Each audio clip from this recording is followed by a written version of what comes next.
everyone, welcome back to another episode of the Fitness Education Series produced by the Australian Fitness Academy. It's like progressive overload for your brain. I'm your host, Tom Rock. Today's episode, special one. I've got Luke, Becc, Aaron and Steph in with me. They don't know this, but it's actually episode 100 today. Oh, yay! 100. I know. No one thought I'd get there. Yeah, exactly. Raise the bat. Yep, but we did. So today I thought I'd just do a bit of a Q&A with this group. I'll just send around some questions, probably get a bit of discussion going potentially, and yeah, see what you guys think. Hopefully some good information. So we'll start off. Luke, what did you have for breakfast? What do you have for breakfast? What did you have for breakfast? Why do you ask? That's just an interesting question. The fans, I got a lot of emails from students wondering what Luke had for breakfast. Oh, they'll be disappointed. I had Wheat Bix and toast. Wheat Bix and toast. Classic Aussie. Not bad. Becc, breakfast? I had overnight oats. Oh. I ran out of strawberries because I forgot to go to the shop, so I was missing that this morning. But had some peanut butter on there, so that was lovely. Nice. Aaron? 3 Wheat Bix and 2 eggs. 3 Wheat Bix and 2 eggs. How'd you have the eggs? Hard boiled or Poached. poached? He's got up early and poached some eggs on a weekday. It's On the Wheat separate? Bix? Takes 5 Separate minutes. or on top On of it? top of the Wheat Bix? No, that's separate. It's How many Wheat Bix did you have? 4. That's Oi. he's a bigger boy than me. Steph? I had a banana and then I had my frittata. Frittata, very luxury breakfast. I had overnight oats as well. I ran out of blueberries. There's been no frozen blueberries at Coles lately. So Buy the fresh ones. yeah, I know, but they're just not as... Yeah, but then they go horrible after 3 days. Yeah, I usually have a stock of frozen, but anyway, good. Start us off. Nice casual question, but good to know. Do you have a Interesting. comment on any of our breakfasts, or are you just going to... Feedback? Feedback? No, they're all very good. I think it's interesting to see because everyone eats different things for breakfast. Getting up and cooking eggs in the morning is something that's impressive. Poached it takes less than 5 minutes. It does, but then Just do the cleaning, the dishes, Nah, sometimes... it's a pot of water. Yeah, I know. It's Stir good. it, Mate, bit it's of good. Why vinegar not in even in the there, done. microwave, in the saucepan? Yeah. I'm impressed. Takes 5 minutes. Yeah, no, it's good. Easy. Don't mind it. Yeah, no Macca's drive-through by any Oh, of us that's this what I was morning. hoping for. It's So that impressive. was a sneaky Macca's. No hash browns, no Sure, if I chocolate get you all on a milks. good day, I would be surprised. All right, next question. And these are just some ones I found on the internet too, so there's no real back and forth. But have chemically fueled body images distorted the real or healthy expectations? Of course, yes. The answer to that is yes, absolutely. I think people are much more aware of it these days, though, than That's they a used to good be. point. So I think it's hard to say. If I was a teenager, I might have a different perspective. Yes. Obviously, as an almost 40-year-old, it's a bit different. But I think it seems to be that there's much more awareness out there. So you'd like to think that the ramifications of that aren't as bad as they once were. But I wouldn't be surprised that if they still might be. Good point. Yeah. I think, the younger generations, it's a good point. I think the older you get, you probably realise that that's not realistic or probably healthy potentially. Yeah. But interesting to see how the younger generation sort of... That's the thing. You're asking Take the that in. question to people who are in the industry and aware. If you're asking that question to the class, and they're full of 17, 18-year-olds as well, very impressionable, probably don't have the ability to question it like we do. And like, yeah, okay, we see behind the curtain of what is attainable and what's not if you're not chemically enhanced. Yep. Yeah. I think social media has done good and bad here. I think obviously social media has done a very bad job of highlighting that, but also done, on the other hand, a good job of exposing it too, depending on how you follow it. Beck's probably the social media guru here, so she might Yeah. have a better understanding of that. I guess like now I find with social media there is more awareness of it out there. I do follow like quite a few people that will bring out like the pros and cons of it as well. So I think that is kind of like a good thing to have going out there, so people are more aware of what is involved as well. Yeah, excellent. I think it's an interesting thing. Just go around. There's lots of different stuff out there in the fitness industry. But yeah, it's not always realistic what people are seeing online. Another easy one. What's your favourite exercise? I think Steph can start this one. Steph, yeah, good Oh, idea. Let's go. nice. Let's go around the other circle. At the moment, I'm enjoying sled. The sled pushes. Yep. Very cool. Yep. Feel strong. It's good. Yep. Something I'd never done before, so it's a new novelty for me. I do heavy ones when I go really, really slow, and then I do sprints with it lighter. So, yeah, variety. Very cool. Aaron, favourite exercise? I hate that I love, and I love that I hate the bench press because I don't progress as quickly as what I want to, but I still would say that it's my favourite one. Favourite one, not bad. Becc? Romanian deadlifts. Oh, They're my favourite. Or any kind of deadlift, pretty much, because I just love feeling strong and training legs as well. Mm-hmm. Very cool. You say exercise, what do you mean by exercise? You can take it out if you want. One favourite. No, like traditionally, for the last 10 years, it's been resistance training. So, especially the last 7 years, it's just been Olympic weightlifting and even competing and stuff like that. But this year, I've hardly done any of it, to be honest. And I took up boxing, and I've really just loved that. Oh, boxing, yeah, cool. Yeah, really enjoyed that Nice. for these last 12 months. Yep. Hardly lifted a weight. Yep. Things change. It's good. No, but like, yeah, I don't mind it. Everything will go up and down. Sometimes your favourite, then you do it for 6 months. You're like, I got a new favourite. Or you just, a lot of people get into Olympic lifting and they start loving that. It's not uncommon because it's different and exciting. Tom, yours? My favourite, probably deadlifts at the moment too. I sort of getting into those a bit more because squats aren't feeling good. So I started deadlifting and enjoying seeing them go back up, which is good. So I guess seeing progression has helped me enjoy it a little bit more, which is what helps me stick to it, I guess, which we'll get to. All right. Is weight loss as simple as kilojoules in and kilojoules out? Aaron? No. No. Why not?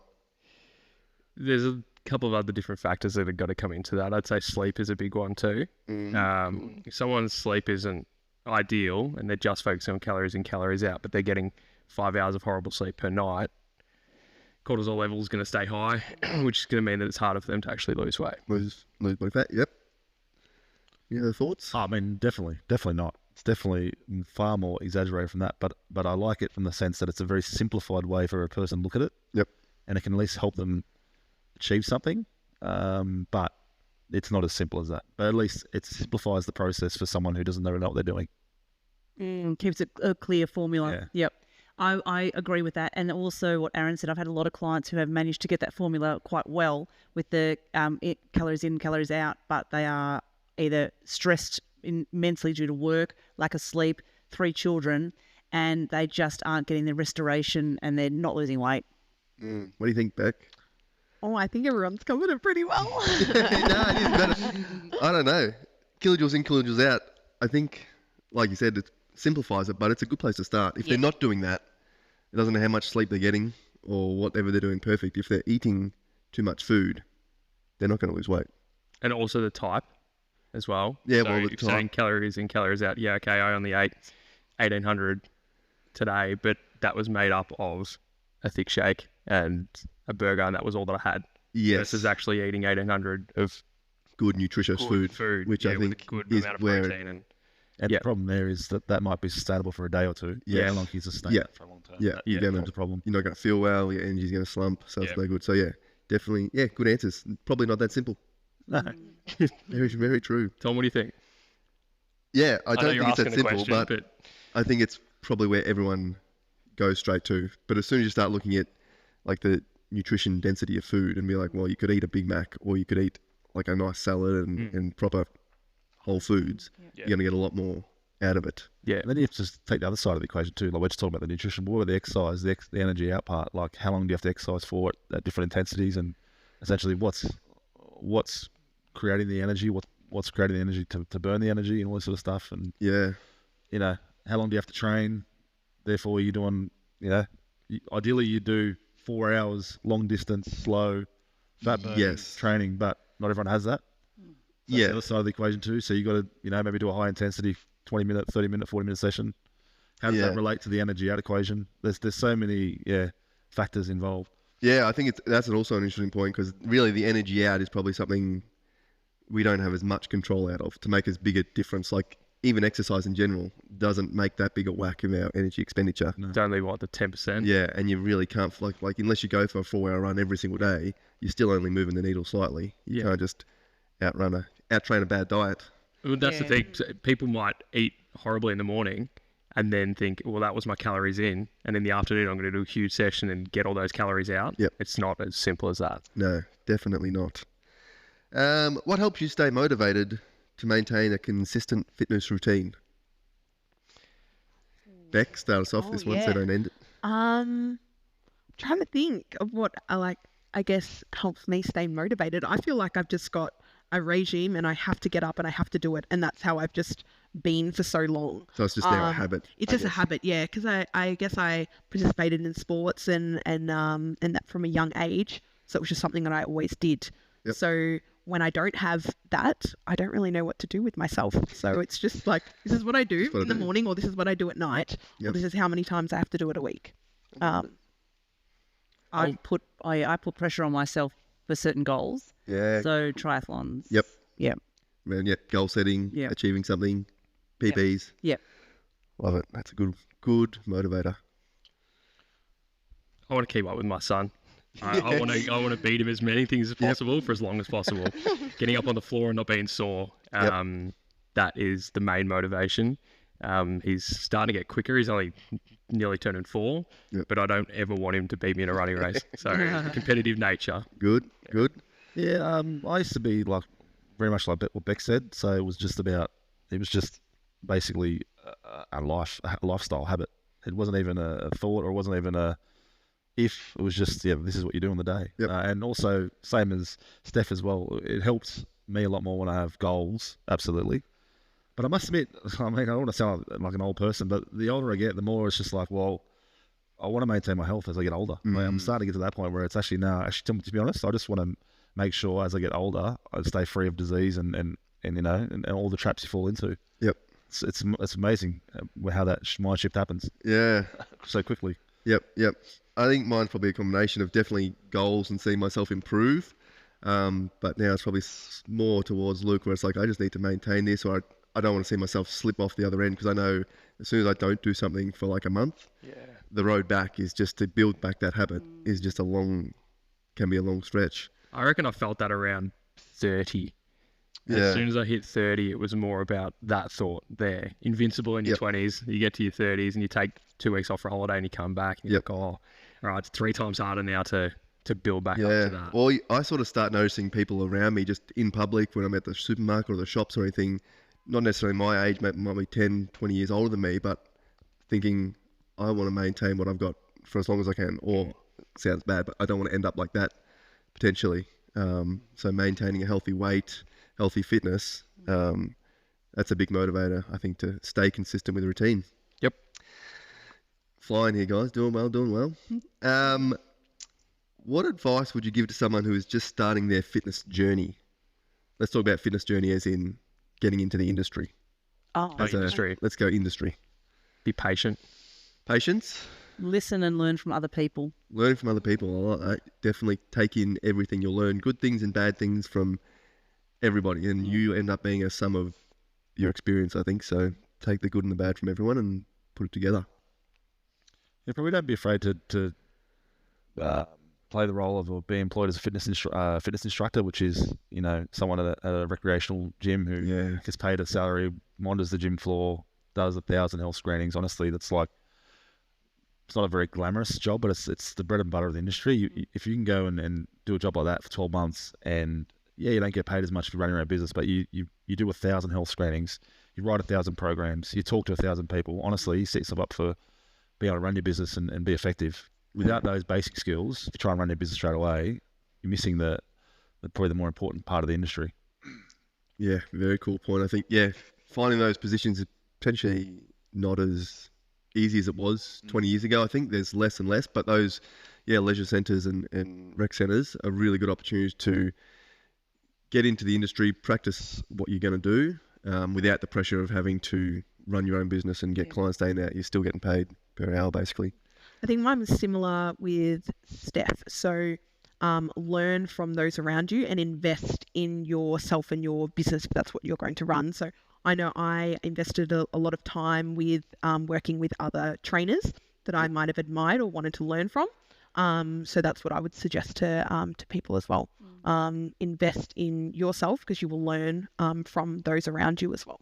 Yeah, awesome. I think mine would probably also be along the lines of take different opportunities and work with a range of different clients. I think you don't want to pigeonhole yourself into saying, I only want to work with bodybuilders or I only want to work with athletes, because there's a lot of different people in the fitness industry, and you can apply your craft to a lot of different situations. And I think, you'll find enjoyment at a lot of things, places where you don't think you would. Like I've worked with older clients and like got a lot of fulfillment out of that. When I originally thought, I just want to go in and I want to train athletes. But there's a lot of different clientele you can work with. So yeah, keep your options open, I guess, and learn to work with lots of different people. Can I ask Steph a question? Yes. Steph is probably the most, well, I don't know, but Becc might also be up there as well. But in terms of running your own business, what's the hardest part about running your own business as a personal trainer? Holding yourself accountable to do the things you don't like. So I love fitness. I'm happy to write programs, work with clients, but to actually do things like I hate social media and I hate marketing. So for me, it was really hard to build my business on those grounds. My business was word of mouth, and I was very lucky that that seemed to work for me. So I didn't have to invest a lot of time and effort into that area. If you have the abilities to outsource something you don't like, I would recommend that. Otherwise, other people's challenges are accounting. Don't spend all your money. Yep. I think people often, and obviously I've ran a business as well, but my wife runs one, and one of the frustrations that you may or may not think about is the fact that people are so willing to just cancel on you at a short notice, and probably don't, for some reason, I wouldn't say value your time, but at least they don't act that way. They're happy just to cancel a session. They wake up in the morning and they don't feel like it. Yep. I mean, you wouldn't do that to a doctor, you wouldn't do that to a physio, but they seem to be a bit more willing to do it to a PT. How do you mitigate that sort of stuff? Cancellation policy. Yeah. My clients would prepay. Yeah. So it'd be a pack of 5 or 10 sessions, and they had signed the policy. It was very clear. So if they cancelled within that 24 hours, they'd still pay for the session. Yep. And was that hard to enforce for you? If that's why I did do the packages. So if they were paying per session, I found it very awkward and very hard to say, you owe me for yesterday. But when they pay for the 10, I just put it down, and then I say, yep, you owe you 10, and the conversation isn't even had. They know it's done. Yeah. Done deal. Do they ask for like makeups? No. No. But remember, I have had my clients for 20 plus years. Yeah. So that rapport. Yeah, of course. Build that. Possibly earlier on they might have, and I would have said that will be a paid session. Yeah, you got to be strong. Do you have any experiences, that sort of stuff? I think with like what Steph said, with having the upfront payments was probably like the best thing that I did, or the easiest thing to be able to take off that client session. Otherwise, I find it very hard to approach someone about money as well. I struggle with that, saying, you actually owe me money for the last session that you didn't rock up for. I struggled with that. So I think, having that policy in place, but upfront payments was probably the best thing, or made it easier as well. Cool. I think there are lots of things you can also get from experience, like we talked about, learning from other PTs and stuff. Don't be afraid to ask someone potentially more business related questions, because I know when I started, all I wanted to know about was training and programming and exercise selection and how to coach someone's exercise. You sort of forget about the whole business side of things potentially at the start. So ask people how they do it. Is a good.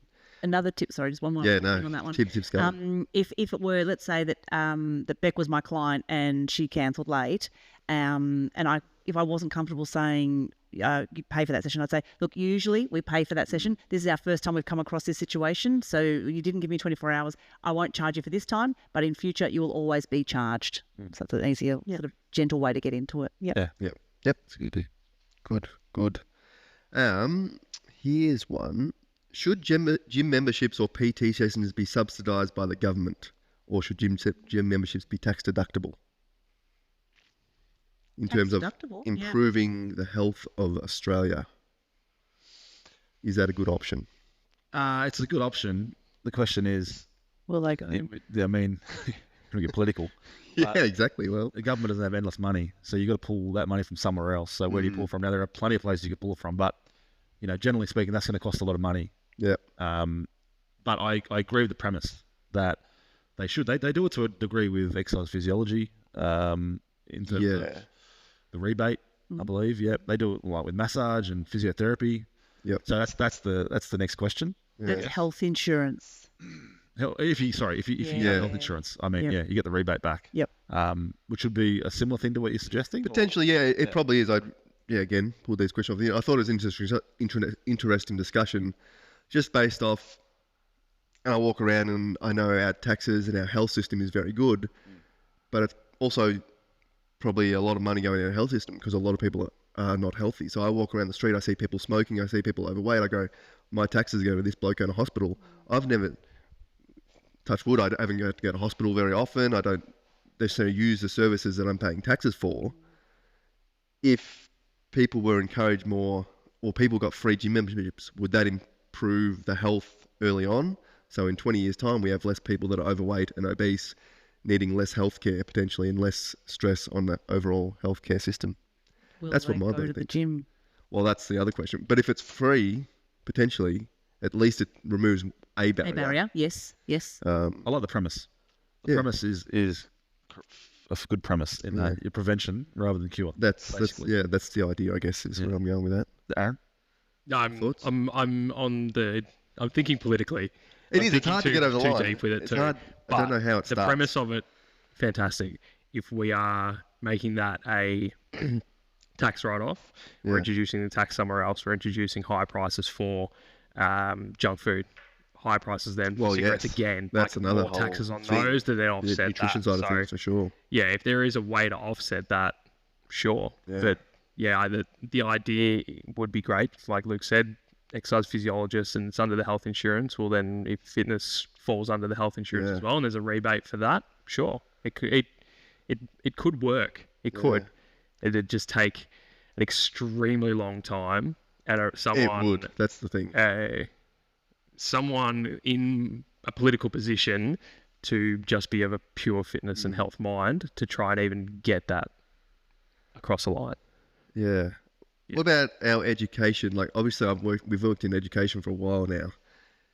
I sort of, when I go back into the fitness industry, even when I'm talking to mates who are going to the gym themselves but have never had a PT, I forget how little they know and where they're finding their information. Like I was talking to one of my mates the other day, he's talking about his program, what he does at the gym, and it was not ideal in any sense. But I don't know where he finds it and what he does. I'm not going to give him advice because some people don't take on advice too well. Potentially, they don't want to. They just want to do what they want to do.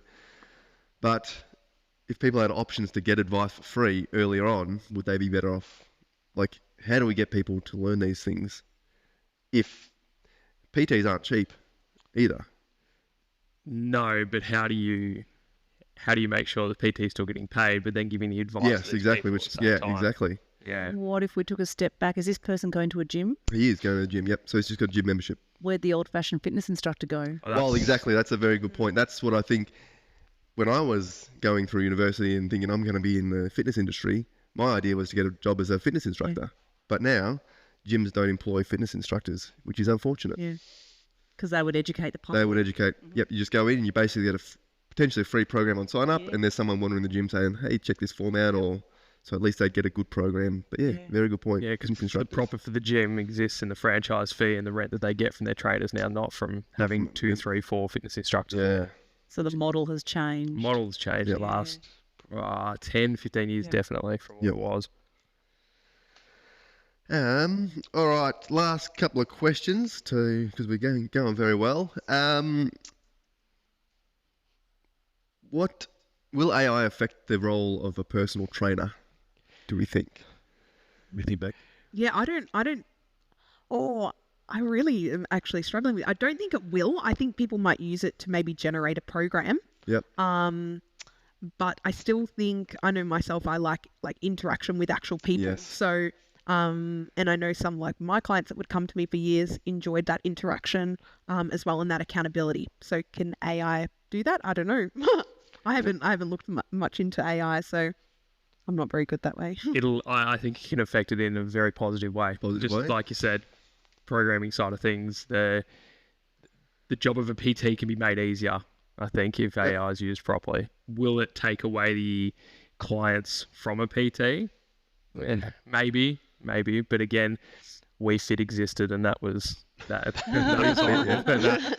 That went down the tube because you jumped on that and it told you that you were obese when you weren't. So I think if it's done the right way, it can affect it in a positive light. Yep. Yeah, I agree. I think it can be positive. Can certainly help the PT in generating countless things, forms for different forms like health screening forms and program templates. Like it can do that in a split second. Yep. So that's a positive from a PT's point of view. the opposite flip side of it is, I guess your question is, does that then allow the client to go do the same thing and therefore not need that from the PT? And possibly. But I think, like most things with AI, is trying to find the way for it to work positively, I guess. Yep. More so than negatively. And I think it will. I think it's obviously new. I mean, we're not going to get. I don't think at this point we're going to get Elon Musk's robots training people. No. So I don't think that's going to be the outcome. No. But I think there are some positives that can come from it. And I don't think there should be any fear. I think one of the big roles of PT is accountability. Yep. And the AI isn't going to knock on your door or call you up or hold you accountable for not turning up to the gym session. Yeah, that's a very good point. I think it came up because I was at the Fitness Expo in Sydney, and a lady and her son were having a chat about doing the course, and she was talking about getting her son into it because her son goes to the gym and thinking about being a PT. And she asked me, do I think AI will affect the industry? Because she's like, I don't want to send him down the path where AI just takes over his job.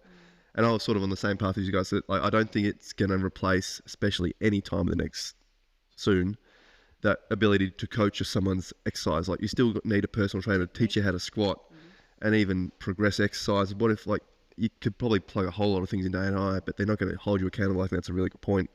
Or tailor the perfect program to you. Like, what if you walk in one day and you've hurt your ankle? How are you going to adjust your training program, sort of thing? So I think it's definitely can bring some positives potentially, but I don't think it's anything to be worried about. That's what I'm saying. Like, you're probably looking at it the wrong way if you have that mindset. Because Yes. anyone's job, Well, yes. any job you can go for is potentially at risk of that too. Yep. Some more than others. Yep. But it doesn't matter what job you're going for. You need to try and find ways to make it work to your advantage, which it definitely can, Yeah, 100%. regardless of what industry you're in. Yep. Awesome. All right, last question to finish the podcast. What is your favourite gym pump-up song?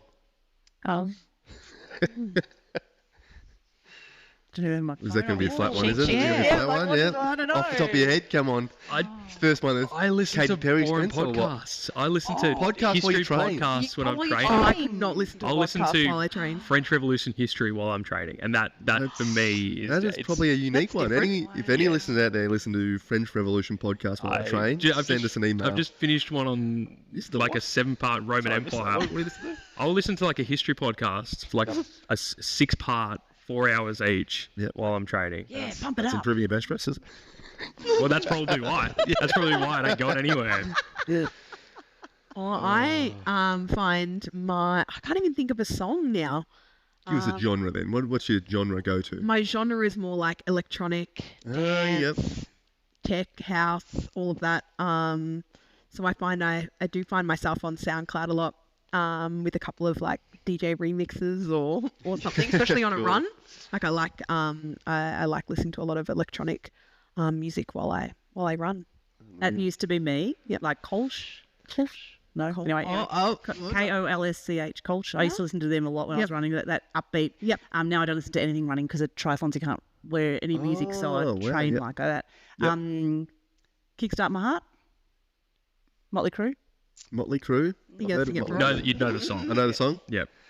I don't know the exact song. I'm probably more like the 80s, 90s rock sort of pump up, like You say that, Guns but N' you will Roses. train in a gym that is dead that's if I silent have with to pick a no song. Yes. noise I actually at all, prefer training without and still music. smash out a Yeah. PB. Oh no, you need. Yeah, I actually I just have to like have headphones on. silence. We used to train on a Friday night with no noise, Yeah. no music, just the two of us in that gym, and it was just silence. Yeah, I don't know grunting. what that. I think that's probably from always pretty being in the quiet. gym when there's always music playing, and it's just like nice to have Fun. me time and just like chill out rather than some music always blaring. Yeah. Okay. But if I had to pick, it'd be 80s rock. But generally, yeah, even in running, I just like getting in the zone and concentrating on what I've got Paul to get done. Kelly? So no music for Paul running. Kelly's always good. No, No. I've never. I think I do a lot more intervals and stuff. So I'm always generally timing or looking Yeah. at my pace, and I never go for a long, slow. Yep. A lot. Yeah. So no music while running. Luke, you got some. I don't know. Maybe 2000s R&B. Yeah, Luke's a big R&B Yeah. man. I don't know. Yeah. Some I Limp don't know Bizkit. the song. Oh, yeah. Limp Bizkit, yeah, he gets going. It's good pump up songs. Yep. All right. Thank you for jumping on episode 100. Yeah, well give us some done. insight into Well done, Tom. all you guys. Congratulations on 100 episodes. Thank you. Thank you. I'm Well sure done. they'll keep flowing. Hopefully, you listeners out there got some sort of idea of what we think in here, different experiences we have. But if you've got any other questions for anybody in the team at AFA, send an email to tom@afa.com.au. We can all get back on a podcast. We can cover any topics, any questions you like. A wealth of knowledge and in the room and in the industry here. So reach out at any point if you've got any thoughts or questions you want more information on running your own business, exercise programming, Music. music selection, Podcast. history podcasts. We've got it all. So plenty of them. reach out. Any questions in here, anything you'd like to get our opinions on, send an email. Other than that, guys, thanks for jumping in. Thanks, Tom. Thanks, Thank Tom. you. Everyone out there, have a good weekend, Well done. and Take we'll your talk to you all bins out. soon.